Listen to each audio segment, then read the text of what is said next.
Hi everybody, Dusty from Discovery Lab in Tulsa, Oklahoma. I'm here to teach you guys a little experiment about motion and about gravity while we're exploring pendulums. So, you guys, if you want to do this with me, I'm going to go through all the materials we're going to need. We're going to need a cup of some kind. You could have plastic, styrofoam, or paper. You're going to need some string. You could use yarn, you could use thread, whatever you've got around. You're going to need some scissors to help you cut, some tape, and now for the big part. You're going to want 2 stools or chairs that you can balance a stick on. Now, if you can find a broomstick, you could find a mop handle, you could find a dowel, you could even go outside and get a stick from the yard. You just need something that's pretty long and pretty straight that you can balance between 2 stools or 2 chairs. If you only have 1 stool or 1 chair, I'll show you a quick workaround.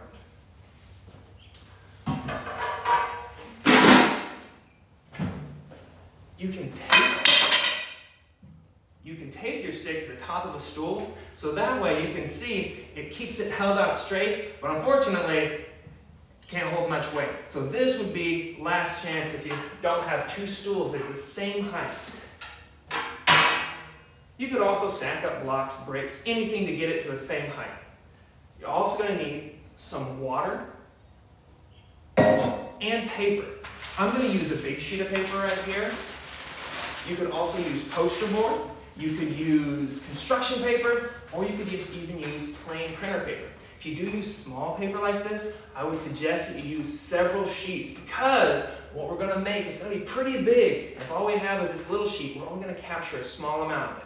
So, while you guys are grabbing your supplies, I'm going to talk to you guys a little bit about gravity and pendulums. So, you guys might have heard of the word gravity before. Gravity is a force between objects that pulls them together. The bigger the object, the stronger the force of gravity. Right now, the biggest thing that I'm close to is the Earth. So the Earth pulls things to it. So if I take my ball right here and I let it go, it gets pulled down to the Earth because of gravity. But you notice, it also bounced. That's due to Newton's third law. For every action, there's an equal and opposite reaction. Whenever my ball hits the ground, the energy that it had from falling down gets reverberated and bounces right back up because it's nice and squishy and elastic. If I was to drop something a little bit harder, like a wooden ball here, it'd make an awful noise and it wouldn't bounce as much because it's more solid. It doesn't let that little bouncer spring happen. Now, a pendulum is an object that's attached to a string, a thread, a chain, anything that's long and flexible. Now, I've made one here with some yarn and a wooden ball. What happens whenever I grab and pull this, I pull against gravity. So I'm adding energy to it. So the energy from my breakfast this morning lets me take my muscles and pull it up here. Now, my pendulum has something we call potential energy. It's not moving right now. It's still, but it has the potential or the capability to start moving. Now, if I let go of it, you see it swings back and forth, back and forth. That's because gravity wanted to pull it down out of my hand, but the place I've attached it to on the ceiling pulls it back up. So we get this sweeping back and forth motion. All right, hopefully you guys have had some time to grab your supplies. I'm going to walk you through how to create a pendulum and then use it to create some artwork. Now, I'm going to be using this right here, so it's easy for you guys to see, but you can see all that I've really got here are 2 legs and a stick in the middle. So, I need to create my pendulum by using one of my containers. I think I'm going to use the clear cup so it's easy for you guys to see. I'm going to need to poke 2 holes in it. I can poke using scissors, I could use a needle, I could use a nail. Just be careful that you don't hurt yourself. So what I'm going to do to make certain I don't poke myself is I'm going to turn this cup down. I'm going to keep my fingers out of the way. I'm going to poke 1 little hole in the side of it using my scissors. Then I'm going to turn it over and poke one on the opposite side. It's okay if it's not perfectly in the opposite, but try to get it as straight across from the other one as you can. This is going to make sure a pendulum works really well. All right, now, last but not least, I need to make a small hole in the bottom. Try and get it towards the middle. So again, I'm gonna take and I'm gonna poke towards the bottom right there. Oh, I'm gonna have to flip this guy over. Remember, keep your hands out of the way when you're doing stuff like this. You definitely don't wanna hurt yourself. Just get yourself a small, teeny tiny hole in the bottom of your cup. All right, that's gonna do that. So you can see I've poked 3 holes in my cup, 2 at the top, and then 1 at the bottom. Now, I need to thread it through. So I'm gonna get a piece of string. I've already cut a piece right here. If you're using thicker string, you might have to make bigger holes. That's okay. If you guys have really, really thick thread and you don't think you can fit it through, here's something you can do. You can actually take paper clips and hook paper clips through, so that way, instead of having to hook to your cup, you have an extra little hook right here on the side.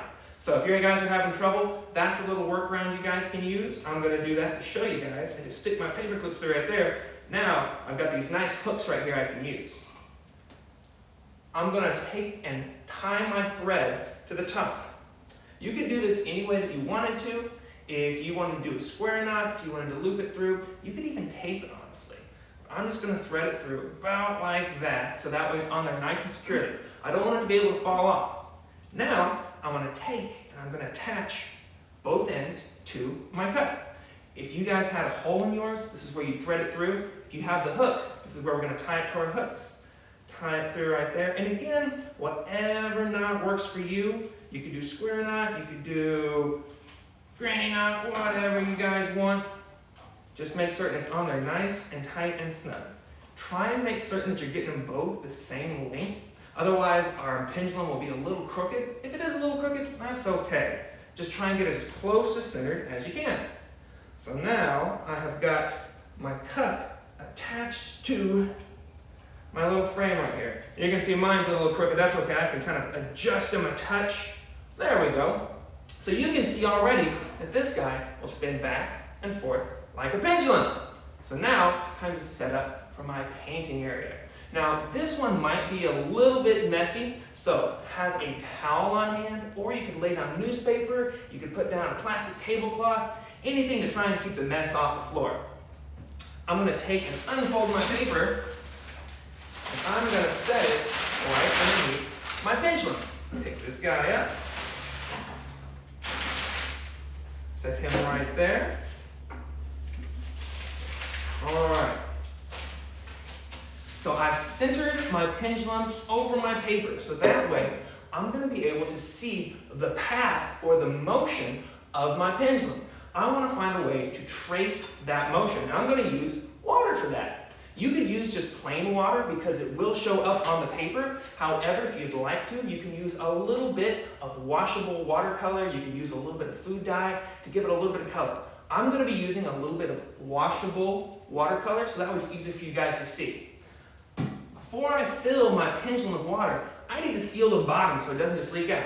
To do that, I'm going to take just a little piece of tape. Stick it right there on the bottom, just enough to close it, and don't worry, it's only going to be there for a second. I'm going to put a drop of my watercolor in here, and then fill it up with water. Now, the amount of water you put in here is going to do a lot of different things. For one thing, it's going to change the weight of your cup. You notice my light little cup right here, he swings for a little bit and then he eventually slows down. What's happening is it's slowing down due to friction and air resistance. If you guys have never heard that word, friction is a force opposed to movement. If you've ever been running and you accidentally slid and you skinned your knee, that was friction. If you guys want to feel friction real quick, take your hands, put them together like this, and rub them really hard. You can feel some heat being created from the friction between your hands. That friction doesn't want your hands to move, and the energy that you're using to move your hands gets turned into heat energy. Right now, it's rubbing right here, so there's actually heat being created at this point on my pendulum. I also have to deal with air resistance. If you guys have ever tried to run, you've probably felt the air push back against you. That's because even though we can't see air, it exists, and same thing that we said earlier, Newton's third law of motion, for every action there's an equal and opposite reaction. As you push against the air wants to push back against you. So, as my pendulum swings, it's running into all this air, and that air is pushing back against it, slowing it down. We also have gravity to deal with, because gravity wants to pull it straight down. Gravity doesn't want it to be swinging, it wants it to be heading straight down to the ground. Let's fill up with water, and let's get our pendulum going. So, got my pendulum attached. I've got a little bit of water in here. I've got it dyed right there. Got it centered. So now it's time to let it go. So, pick your pendulum up. Don't pick it up too high because you might spill the water to the edge. And with one movement, you want to be able to pull the tape off and let it drop. I'm going to give it a little bit of a spin. I'm not going to let it go just straight back and forth. If I let it go straight back and forth, I'll end up with more of a line. I want to get a really cool shape with this, so I'm going to push it a little bit to one corner rather than straight. So you can push it to this side or this side. Don't push it all the way over here because you might end up bumping into the edges. So I'm going to push it towards the corner, and so I let it spin. What's happening is that water is dripping out, and it's dripping out in the exact same pattern or motion that my pendulum is spinning. So I'm going to be able to see the motion of my pendulum after I'm done. Now, remember, I'm using some blue water so you guys can see it, but you can do this easily with plain paper and plain water. You could also do this outside on a sidewalk, and then you can see that really good, and it'll dry up eventually. So, he's spun, and you can see he's lost all of his energy. All that energy, all that motion that I had put into my pendulum has been stopped due to air resistance and friction pushing against it. All right, so I'm gonna go ahead and I'm gonna pick this guy up, get him out the way so I can show you guys how my creation turned out. All right, so I'm gonna try and tip him up a little bit. Still a little bit wet, that's okay. But I can see that I have got this fun little spiral motion that's kind of headed out. And you can see it swung out here and it kept making this rounded shape back and forth, back and forth. Now, this right here was pretty cool, but I think we could make this even cooler. What are your guys' ideas for a way to make this even bigger or cooler? I bet if you went outside, you could probably find a tree or something and maybe some sand, and you could do a painting like this out in the sand. Or maybe if you have an adult and you've got a ladder, you could make a super huge one and let it spin all over the place. That'd be pretty cool too. You could also do this, then let a friend use a different color, and you can see how the layering of the colors works. You could also do this with sand, other paints. Heck, you could probably get ketchup and do it, and it would make a really cool thing. So that's my first one. I'm going to go ahead and I'm going to put this away. Now this is why we definitely want to keep a towel on hand because I have a little bit of a mess. So I'm going to wipe this guy up right here. Now, I definitely like things that are a little bit messy, but you got to make certain we clean up because people don't seem to like it when you get messy and leave it for other people to clean up. If you're going to make the messes, we should clean them up ourselves. All right, I'm going to show you another version of this. So I'm going to get out this guy right here. So remember, this is if you don't have two to put on, you're going to tape down your stick like so that way it stays still and it doesn't move. I don't want this guy to move. Now, the pendulum we did that first time is called a simple pendulum because it only has one point that it moves from, the point that it was tied. Let's make one that's a compound pendulum. In other words, it's going to move from two different ways. We're going to do that in a slightly different way. Now, you could use a cup again. I'm going to show you an optional way. If you don't have cups hanging around, you can use an old bottle. Now, you guys can see what I've done is I've taken a nail and I have just poked through the top of my bottle. So that way my bottle has a hole in it. Now, I'm going to cut my bottle so that way it's in the shape of a cup or so. Once again, be extra careful whenever you guys are using scissors. You don't want to hurt yourself. If you need an adult to help you, go on and get an adult. It's better to wait a minute than to end up having to get, a big old Band-Aid on your thumb. So I'm going to push this in here so that I can get started and cut around so that I create sort of an upside down cone shape. You guys can see, now I've made a little cone right here. Now the difference that this is, if you look at the difference between this and my cup, you can see that the bottom is a lot smaller compared to the top on here. This one's a lot more pointy, a lot more tapered than this guy is. That means that my liquid is going to drip out a little bit better than it does with this guy right here. I'm going to need to do the same steps that I did before. I could poke a hole, or if you got a hole punch hanging around, you can use a hole punch for that too. I'm going to do that just for brevity's sake. Poke 2 holes on the opposite side. Now it's ready to go. Now remember, this one's going to be a compound pendulum. That means that it's going to swing from 2 points, not 1. You could do this in a couple different ways. You could use 2 different materials. You could use something that's stiff, like a rod or a stick, and then attach it.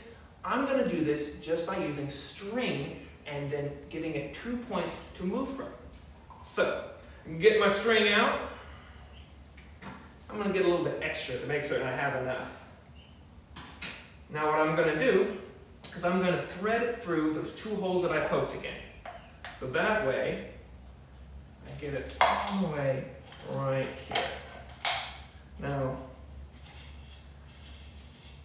this one right here is going to be different, like I said, because instead of having 1 point, it's going to have 2 points. So to do that, I'm not going to tie 1 knot, I'm actually going to tie 2 knots. So I'm going to take one side, and I'm going to tie a knot over here. And again, whichever type of knot you can tie. If you guys have trouble tying knots, feel free to just grab a piece of tape, slap a piece of tape over the top of it so it doesn't move. It's okay. You just want it to be pretty nice and solid. Now, you're going to go over to your other side. So spread this one out so that way you can see we've got these guys right here. And now, I'm going to give it a lot of extra slack. I'm actually going to let it touch the ground because I'm going to do something next that's going to take up a lot of that slack. So let it touch the ground and then tie it on right there. And again, granny knot, square knot, whatever knot you guys can tie, bunny ears knot, or if you're having trouble with knots, just go ahead and put a piece of tape on it. So, right now, my pendulum doesn't swing very well because it's touching the ground. So remember that friction I was talking about, that opposition to movement? It's not going to let it move. So I'm going to take a little bit of my slack out. I'm going to grab another piece of tape. What I'm going to do is I'm going to gather up my string at a point about halfway. So about right here. So now what I've done here is I've made it where it's going to move in 2 different planes. So what that means is instead of just going in a spiral or back and forth, my pendulum is able to move in 2 ways. From here to here, it's able to go back and forth, back and forth. However, from here to here, it's able to go around in circles. So now I've got back and forth and circles right here. This is going to add a whole extra dimension to our artworks. So I need to get my paper ready. I'm going to grab another piece of paper.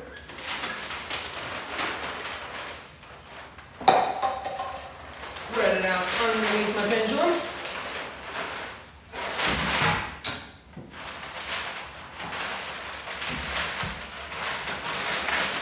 Get it nice and centered. All right. Now, I'm going to do this one in green, I think. I'm going to use a little bit of food coloring, so that way this guy is going to have a different color to it. Now, again, I'm going to want to do it at an angle when I let it go. Right now, I don't have a plug on it. If I poured it in, all my stuff would come right out. So I'm going to take another piece of tape, put that plug on right there, give myself a little bit of green food coloring, and then a little bit of water.